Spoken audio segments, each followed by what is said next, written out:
ಸಚಿವಾನ ಸಿಗುತ್ತೆ ಅಂತ ನನಗೆ ಭಾಳ ನಂಬಿಕೆ ಇದೆ.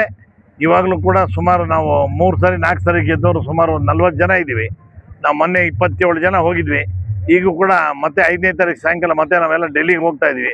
ಹೋಗಿ 10ನೇ ತಾರೀಕುವರೆಲ್ಲ ಇದ್ದು ಏನಾದ್ರು ಒಂದು ಫೈನಲ್ ಮಾಡ್ಕೊಂಡು ಬರ್ತೀವಿ. ಡಿ ಕೆ ಶಿವಕುಮಾರ್ ಫಾರೆನ್ಸು, ಸಿದ್ದರಾಮಯ್ಯ ಫಾರೆನ್ಸು ಅನ್ನೋದು ಇಲ್ವೇ ಇಲ್ಲ. 3 ಜನ 3 ಸರಿ ಗೆದ್ದರು, 4 ಸರಿ ಗೆದ್ದರು. ನಮ್ಮದೇ ಒಂದು ಟೀಮ್ ಇದೆ. ಅವ್ರು ಯಾರು ಫಾಲೋವರ್ ಗಿಲ್ಲ ಅನ್ನೋದಿಲ್ಲ, ಎಲ್ಲ ಕಾಂಗ್ರೆಸ್ನವ್ರೇ. ಸಿದ್ದರಾಮಯ್ಯ ಅವ್ರಿಗೂ ಶಿಷ್ಯಂದ್ರು, ಡಿ ಕೆ ಶಿವಕುಮಾರ್ ಎಲ್ಲರಿಗೂ ಶಿಷ್ಯಂದ್ರ ಇದ್ದಾರೆ. ನಾವು ಆ ಲೀಡರ್ಶಿಪ್ ವಿಚಾರ ಮಾತಾಡೋದೇ ಇಲ್ಲ. ನಾವು ಹೈಕಮಾಂಡ್ ಬಿಟ್ಟಿದ್ದು ನಮ್ಗೇನಿದ್ರು ನಮ್ಮ ಮಂತ್ರಿಮಂಡಲ, ನಾವು ಭಾಳ ಸೀನ್ ಇದೆ, ಮಂತ್ರಿಮಂಡಲ ಕೊಡು ಅಂತ ಕೇಳ್ತಾ ಇದ್ವಿ ಅಷ್ಟೇ.